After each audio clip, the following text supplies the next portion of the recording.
Добро пожаловать в мой канал. International 09 08 03 01 20 18 mis à jour 1006 1 2018 URL Courtel. Représentants de la Corée du Nord et du Sud se sont entretenus à travers la ligne téléphonique d'Urjeonsap en Minjom, village frontalier, situé dans la zone démilitarisée en Corée du Nord. Il s'agit ainsi d'un premier entretien téléphonique depuis la restauration de la « ligne rouge » ce mercredi.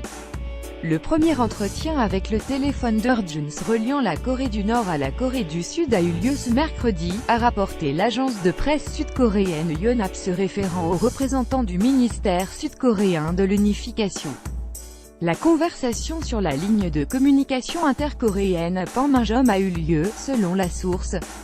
L'appel venant de la Corée du Nord a été fixé à 15h30 heure locale, soit à 7h30 heure de Paris. Les détails de cette conversation n'ont pas encore été communiqués. Les deux parties se sont assurées que la ligne de communication et le fax fonctionnent correctement.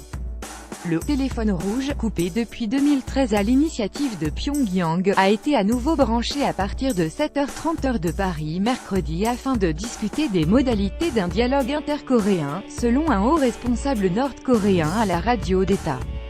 La Corée du Sud a proposé mardi de tenir des discussions de haut niveau avec Pyongyang, le 9 janvier afin d'améliorer les relations intercoréennes, a annoncé le ministre sud-coréen de l'unification Cho Myung-gyon lors d'une conférence de presse.